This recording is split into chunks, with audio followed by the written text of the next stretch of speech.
Action. Jelap, ketemu lagi dengan Om Joko di Layang Bendungan.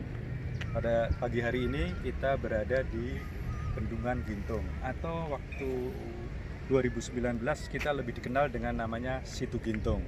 Nah, pada saat ini Bendungan Gintung kita berada di Asdem, dan di sana ada banyak teman-teman yang sedang mancing di beberapa tempat, dan juga ada juga kalau Sabtu dan Minggu banyak sekali yang berrekreasi di sini.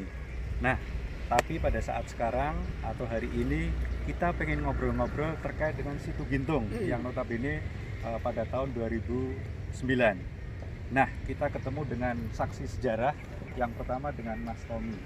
Ini Mas Tommy. Teman-teman, ini adalah Mas Tommy yang waktu itu tahu persis kejadian detik-detik kegagalan Situ Gintung. Mas Tommy, boleh dong cerita sebentar? Tentang kejadian Gintung, Pak? Yes, oke. Singkat saya, memang sore dimulai jam 4 sore itu. Kamera sebelah sana, Mas. Nah. 4 sore itu sampai jam 8 malam memang hujan. Itu hujan deras terus menerus. Terakhir datanya memang sampai 111 mm. Sampai jam 8 malam itu air Situ Gintung itu naik, levelnya akhirnya melimpas. Ketika melimpas ini airnya tuh sampai di atas tinggi normal. Dalam arti dia menimbulkan kerusakan pada spillway-nya. Dari mulai jam 8 waktu ketika sampai jam 12, jam 11 alhamdulillahnya warga RT 1 sini sudah dievakuasi. Tapi saya sendiri nggak ngira, Pak, kalau di belakang itu ternyata ada warga juga yang kena korban. Nah, sampai pada pukul jam 4 lebih tepatnya setengah 5, Pak, begitu azan hayal sholat itu Bendungan benar-benar bablas. Nah, oke. Pada saat nggak percaya itu. Pada saat bablas kayak gitu, apa sih yang dirasakan sama Mas Tommy? Saya nggak percaya, Pak, dengan air sebanyak ini tuh bablas ke arah hilir sana sama Sanggerahan dan akhirnya menimbulkan korban, Pak. Sebenarnya saya memang nggak kepikiran pada saat itu bahwa itu timbul sebabnya bendungan jebol. Oke, terima kasih ya Mas Tommy. Ini informasi yang sangat bagus. Dan kalau tidak salah, Mas Tommy juga ada warga namanya Pak Ismet. Ya, betul, Pak. Dia juga tahu persis tentang kejadian-kejadian Situ Gintung itu. Kita ngobrol-ngobrol dengan Pak Ismet ya, teman-teman. Silakan Pak Ismet, bisa cerita sekilas yaitu tadi proses kejadian sehingga menimbulkan banyak korban. Terima kasih. Keberadaan saya juga nggak jauh dengan Pak Tommy yang ada di sini. Ya kebetulan kita juga di sini warga lingkungan.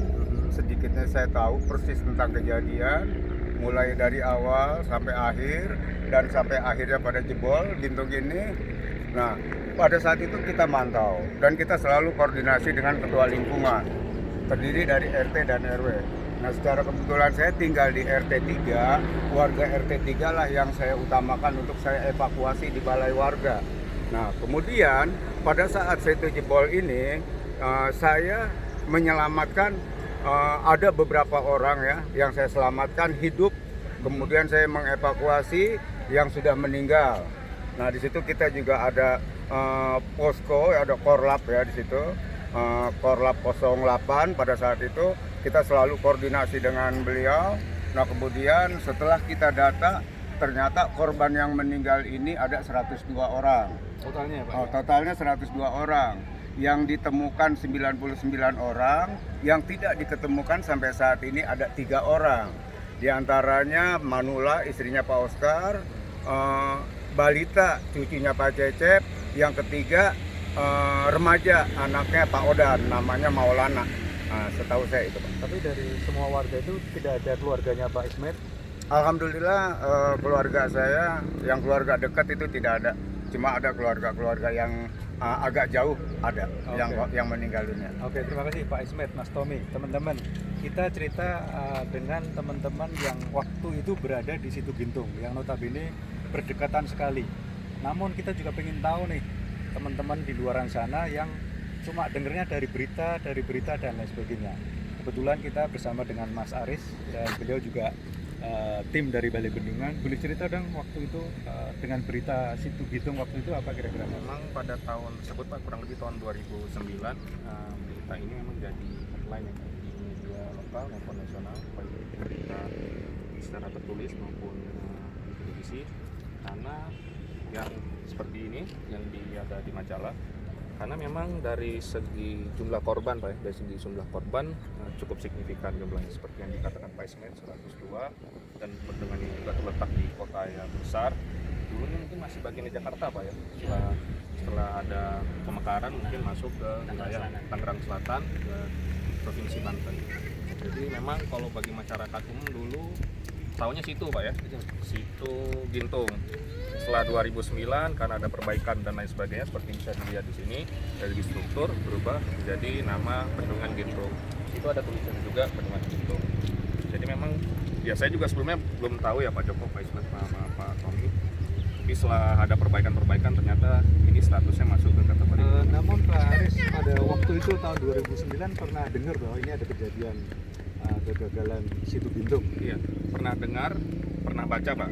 Baca juga di media surat kabar dan menjadi televisi, tapi masih namanya situ Pak, situ. Yes. Oke, terima kasih Mas Aris. Jadi kita tadi berdiskusi atau ngobrol-ngobrol dengan teman-teman yang berdekatan dengan situ Gintung, dan juga kita ngobrol dengan teman-teman yang di luaran sana yang baca dari berita media maupun tertulis.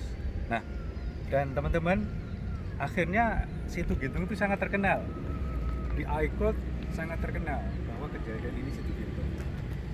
Yes, teman-teman, pada sini kita ngobrol. Alhamdulillah pada pagi hari ini kita sudah ngobrol-ngobrol tentang situ Gintung. Mudah-mudahan ini pembelajaran buat kita semua. Terima kasih. Smart and Focus Dream Come True.